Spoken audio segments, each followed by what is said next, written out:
What is up guys. तो आज fun study channel पे आज हम डिस्कस करने जा रहे हैं एक और नया चैप्टर जिसका नाम है इलेक्ट्रिसिटी। तो लेट्स स्टार्ट। तो इलेक्ट्रिसिटी होता क्या है तो वो आपको मुझे लगता है कि बताने की ज़रूरत नहीं है, क्योंकि इलेक्ट्रिसिटी का बेसिक डेफिनेशन और यूजेस और इसके काफ़ी सारे अलग अलग चीज़ें आपको पता होगी पहले से, और उसी को हम इस चैप्टर में डिस्कस करेंगे। तो सबसे पहले जो इसमें टॉपिक आता है और जो इम्पोर्टेंट टॉपिक जो पहला ही आता है वो है इलेक्ट्रिक चार्ज। तो इलेक्ट्रिक चार्ज होता क्या है, इसके लिए हम एक चीज़ समझते हैं कि मान लीजिए ये एक ग्लास रोड है और ये एक सिल्क का क्लॉथ है।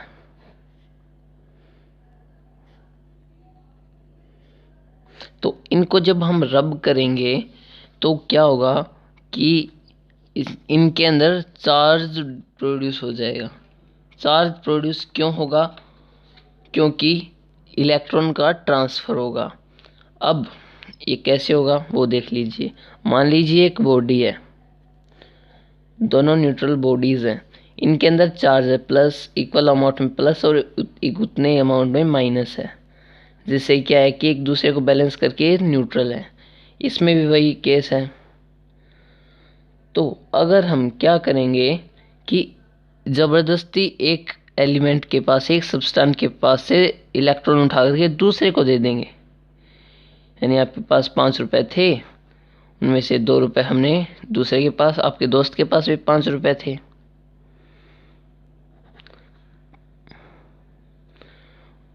तो हमने आपसे 3 रुपए छीन करके उससे दे दिए। तो इसके पास हो गए $8 और आपके पास बचे $2।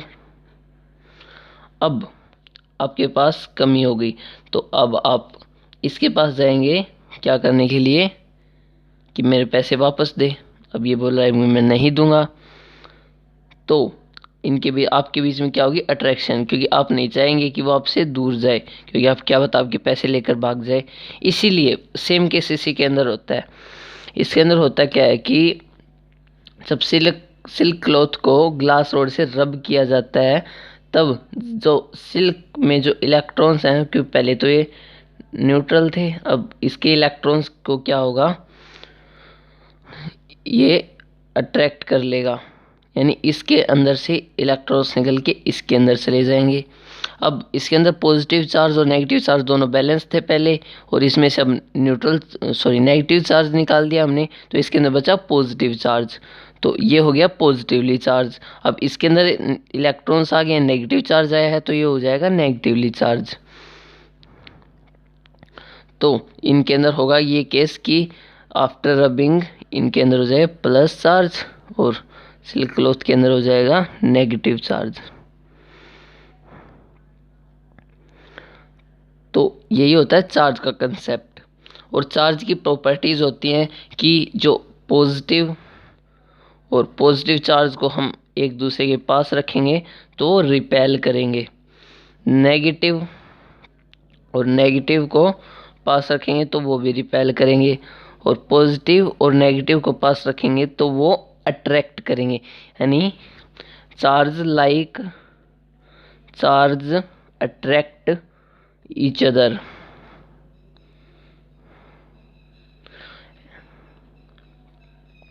And vice versa. यानी इसका उल्टा भी होएगा कि unlike charges repel each other. जो अनलाइक चार्जेस होंगे वो रिपेल अट्रैक्ट कर सॉरी यहाँ पे आएगा रिपेल। लाइक चार्जेस रिपेल करेंगे और जो अनलाइक चार्जेस हैं वो अट्रैक्ट करेंगे। तो I hope it's clear to you. और नेक्स्ट हमारा टॉपिक आता है cause of electrification. Cause of electrification क्या होता है? वो होता है ट्रांसफ़र ऑफ इलेक्ट्रॉन्स। और चार्ज कितने टाइप के होते हैं वो तो हम बताना भूल ही गए। टाइप्स ऑफ चार्जेस, और ये कॉमन सी बात है कि कितने टाइप के चार्जेस होते हैं। तो वो 2 टाइप के होते हैं, एक पॉजिटिव और एक होता है नेगेटिव। पॉजिटिव किन पे होता है? प्रोटॉन पे होता है, और नेगेटिव चार्ज होता है इलेक्ट्रॉन पे। तो ये सब बेसिक बातें थी जो आपको पहले से पता है। अब चैप्टर के अंदर थोड़ा और जाते हैं कि दो ही टाइप के चार्जेस क्यों होते हैं, क्योंकि एक ऐसे भी तो हो सकते हैं चार्जेस, एक पॉजिटिव चार्ज, नेगेटिव चार्ज, एक अल्फा चार्ज, एक बीटा चार्ज, गामा चार्ज, ए चार्ज, बी चार्ज, ये चार्ज, वो चार्ज, ये ऐसा भी तो हो सकता था। लेकिन सिर्फ दो ही टाइप के चार्जेस क्यों होते हैं, तो इसलिए होते हैं कि जो एक बॉडी है हमारी, हमारी नहीं मतलब कोई भी एक सब्सटेंस है, वो सिर्फ दो ही काम कर सकता है, या तो वो ले सकता है या फिर वो दे सकता है। इलेक्ट्रॉन्स, इलेक्ट्रॉन्स या तो ले सकता है या फिर दे सकता है। तो दो ही केस हो सकते हैं, इनके अलावा और कोई केस नहीं हो सकता। इसलिए अगर देगा इलेक्ट्रॉन्स तो इसके अंदर आ जाएगा पॉजिटिव चार्ज, और जब इसके अंदर से इलेक्ट्रॉन बाहर निकलेंगे, और जब ये लेगा इलेक्ट्रॉन्स तो इसके अंदर आ जाएगा नेगेटिव चार्ज, क्योंकि इलेक्ट्रॉन के अंदर नेगेटिव चार्ज होता है। और एक और यहाँ पे इम्पोर्टेंट बात ये आती है कि सिर्फ इलेक्ट्रॉन्स का ट्रांसफ़र हो सकता है, प्रोटॉन का नहीं हो सकता, क्योंकि प्रोटॉन होते हैं वो एक एटम के अंदर न्यूक्लियस में होते हैं, और न्यूक्लियस से वो बाउंडेड होते हैं बहुत अच्छी तरह से, जिससे कि वो एटम के बाहर निकालना उनको पॉसिबल नहीं है। लेकिन इलेक्ट्रॉन्स एटम के बाहर होते हैं, आउटर साइड भी होते हैं, उनको बाहर निकालना थोड़ा इजी होता है, थोड़ा नहीं बहुत इजी होता है। तो आपको ये भी कारण पता चल गया होगा। अब बात आती है कि चार्ज की एसआई यूनिट क्या होती है। तो चार्ज की एसआई यूनिट होती है कूलम्ब।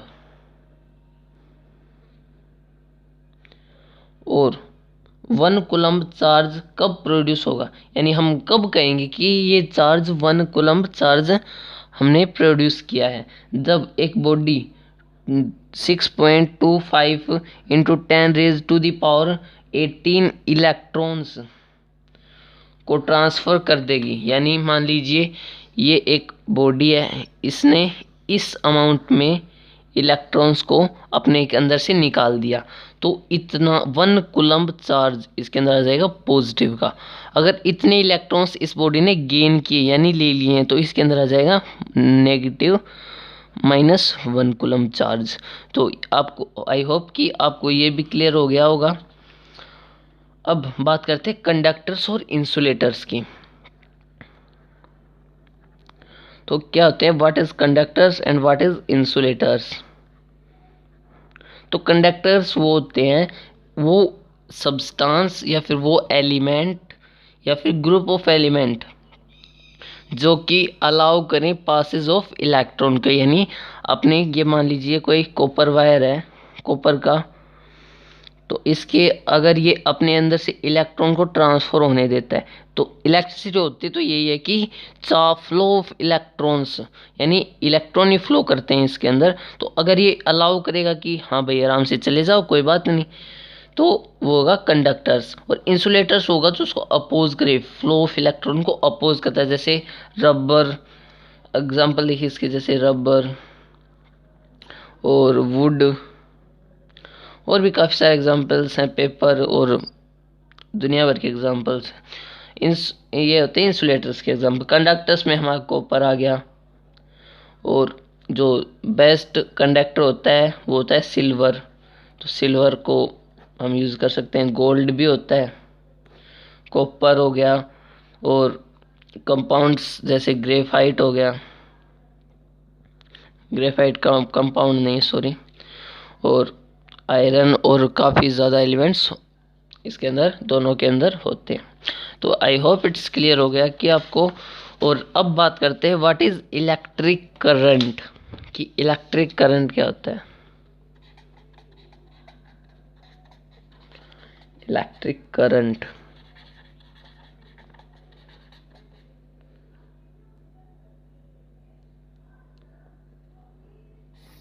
हाँ, तो इलेक्ट्रिक करंट क्या होता है। इलेक्ट्रिक करंट क्या होता है,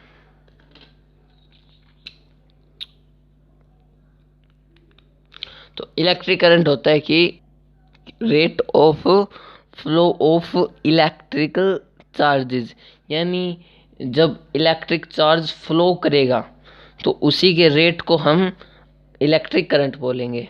यानी तो करंट होता क्या है, मतलब एक करंट होता क्या है, तो करंट को हम डिनोट करते हैं आई से, और जो करंट होता है उसका जो फॉर्मूला होता है वो होता है I is equal to Q by T, Q upon T.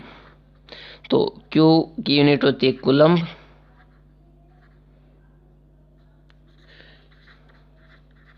और टाइम की सेकंड। और मैं आपको बताना भूल गया था शायद कि जो चार्ज की जो यूनिट होती है वो कूलम्ब होती है। I have forgotten about this.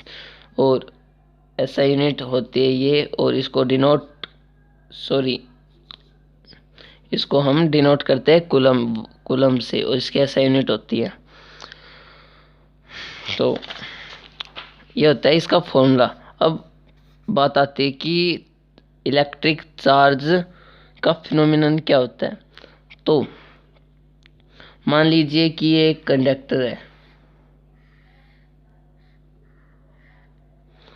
और इसके अंदर हमने पोटेंशियल डिफरेंस दिया है। पोटेंशियल डिफरेंस को भी आगे हम डिस्कस करेंगे। तो जब से हम इसको पोटेंशियल डिफरेंस देंगे तो इसके अंदर जो इलेक्ट्रॉन्स, जो फ्री इलेक्ट्रॉन्स हैं,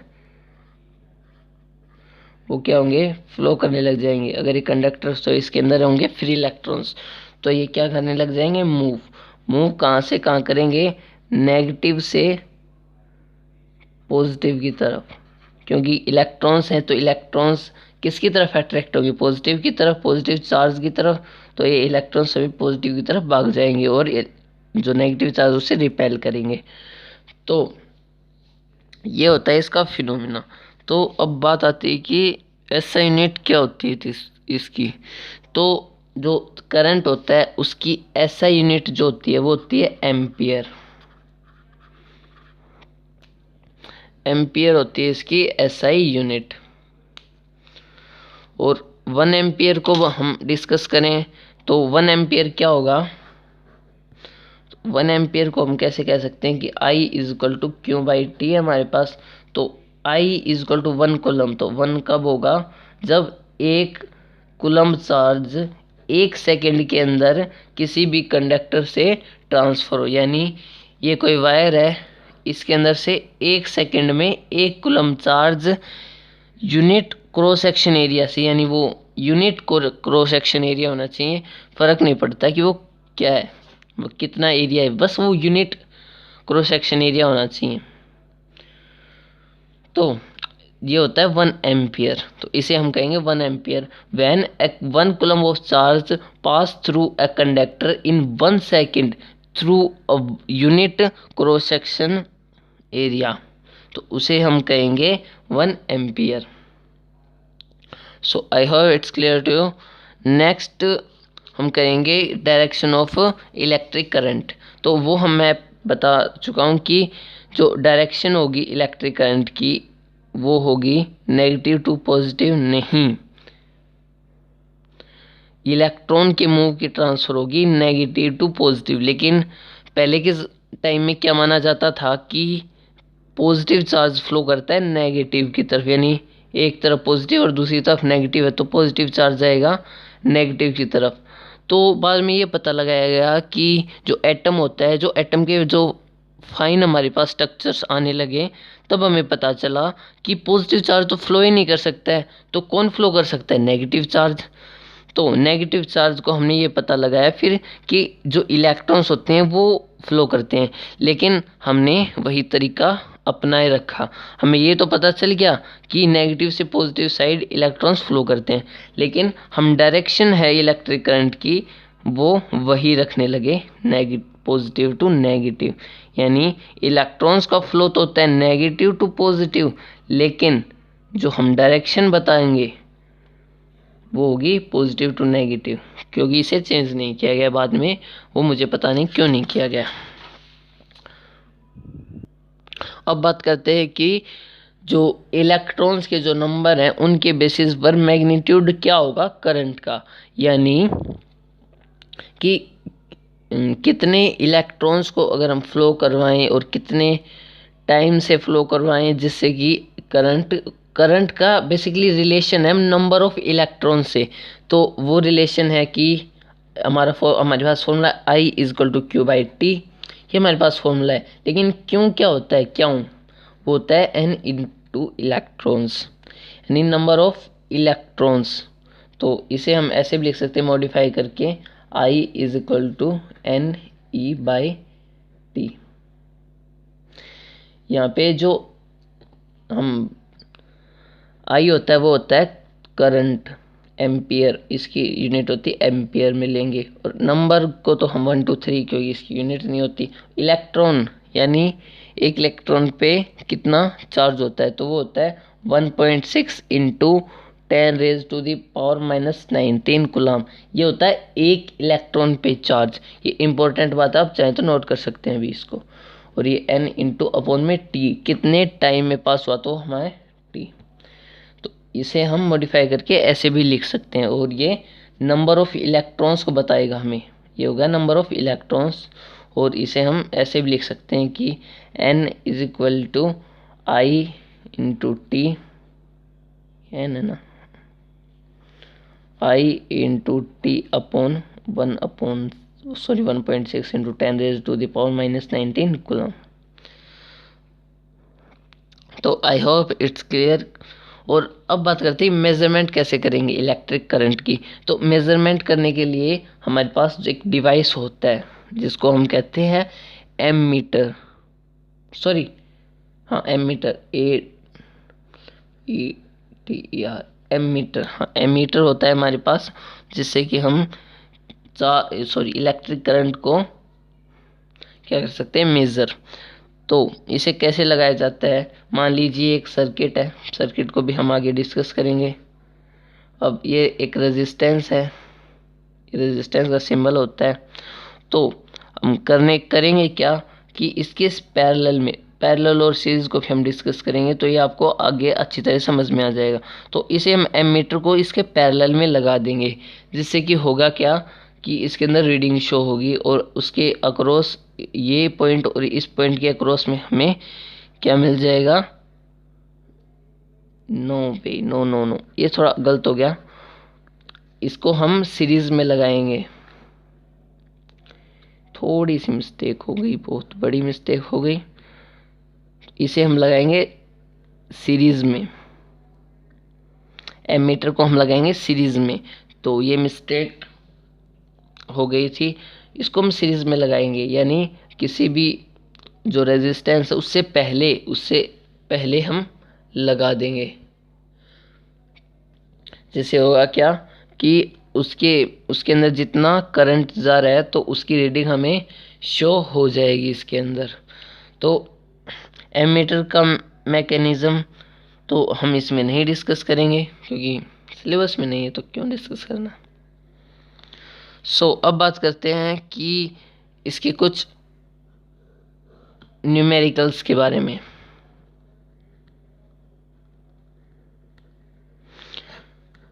अगर आपको न्यूमेरिकल्स देखने तो नहीं देखने, तो आप कुछ मिनट इस वीडियो को छोड़ सकते हैं, छोड़ ही दें, क्योंकि अब सिर्फ 2-3 न्यूमेरिकल्स होंगे। तो पहले मैं न्यूमेरिकल्स लिख लेता हूँ। तो ये हमारे पास एक न्यूमेरिकल है। तो इसमें क्या बताया गया, an ebonite rod when rubbed with wool acquires negative charge of this, how many electrons can constitute this much charge. Question ये कहता है कि एक इबोनाइट की रोड है, इसका थोड़ा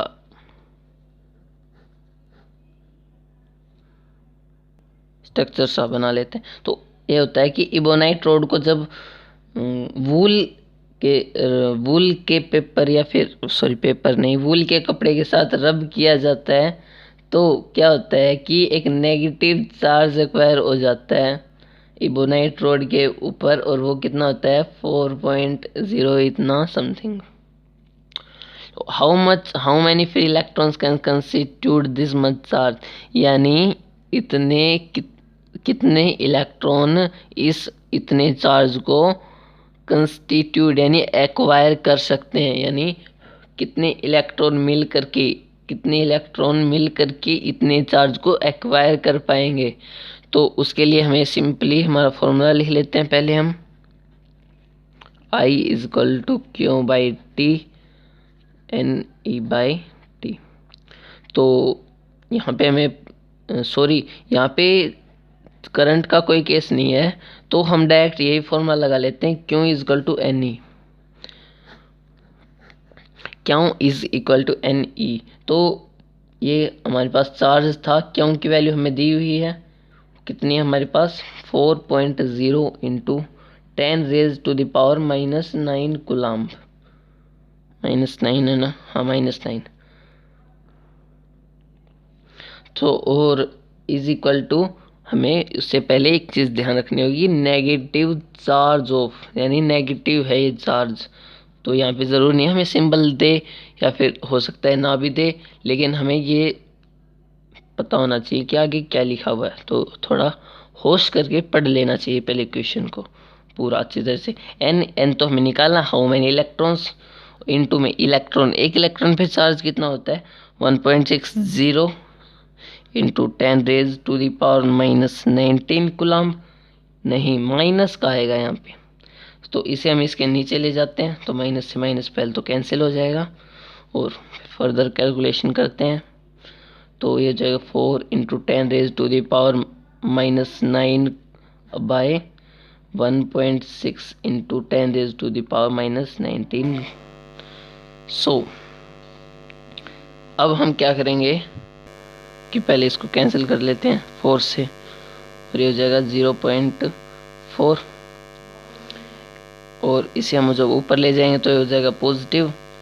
तो is equal to 10⁻⁹ into 10⁻⁻⁹ by 0.4। So इसे हम कैलकुलेट करेंगे तो इस जगह 10⁻10 बाय 0.4। अब क्या करेंगे, इस पॉइंट बोथ साइड हम 10 से मल्टीप्लाई कर देंगे, तो ये हो जाएगा 10⁻10 इंटू वन में 4, पॉइंट हट जाएगा, कैंसिल कर लेते हैं इसको। तो ये हो जाएगा 5 इंटू 10⁻10 बाय 2। तो इसे हम यहीं पे छोड़ देंगे, और ये हमारा आंसर आ गया, फाइनल आंसर। तो ये आपको समझ में आ गया होगा। और अब नेक्स्ट न्यूमेरिकल देखते हैं। तो नेक्स्ट गर्मा गर्म न्यूमेरिकल भी हमारे पास आ गया। तो एक इसमें कहता है कि एक current of 3.6 milliampere is flowing through the element of a vacuum tube, how many electrons are flowing per second through the element, how much charge will pass in 10 minutes, given that magnitude of charge on each electron is this। तो हमें इसके अंदर सिर्फ जानकारी उठानी है, बाकी बकवास नहीं उठानी है। तो जानकारी के इसके अंदर हमें क्या दिया गया है, एक तो करंट दिया I is equal to 3.6 milliampere. तो इसे हम स्टैंडर्ड कर लेते हैं, 3.6 इंटू 10⁻³ एम्पियर हो गया। और हम टाइम, इसके अंदर हम पहले टाइम बता रखा 1 सेकेंड, क्योंकि हम पहले ये नहीं निकालेंगे, पहले हम नंबर ऑफ इलेक्ट्रॉन्स निकालेंगे। तो हमारे पास I और T दोनों की वैल्यू है। अब हमारे पास हमें निकालना है पहले N की वैल्यू। तो I is equal to N into electron, electron पे चार्ज कितना होता था 1.6 इंटू 10⁻⁻⁹ कूलम्ब, हाँ यही होता था। पौन में 1 सेकेंड पर सेकेंड दिया गया, यानी 1 सेकेंड, पौन में 1 आ गया। तो I की वैल्यू हमारे पास 3.6 इंटू 10⁻⁻�3, इसी के अंदर लिख देते हैं। हाँ, तो क्या हो गया, ये हो गया। और अब इसको आगे सोल्व कर लेंगे, आगे आप सोल्व कर सकते हैं। तो इस वीडियो को स्किप कर दीजिए। Thanks for watching. 10⁻³ अपॉन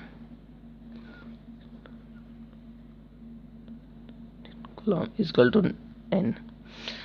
आगे सोल्व करेंगे तो ये आ जाएगा हमारे पास, मैं डायरेक्ट लिख देता हूँ 2.25 इंटू 10⁻⁻16। अब ये करने के बाद हमारे पास नंबर ऑफ इलेक्ट्रॉन्स आए हैं, तो हमें 1 सेकेंड के अंदर आए, तो हमें 10 मिनट के अंदर निकालने थे। तो 10 इंटू 60 यानी 600 सेकेंड के अंदर। तो इसे हम सिंपली 600 से मल्टीप्लाई कर देंगे तो हमारे पास आ जाएगा 2.16 कूलम्ब।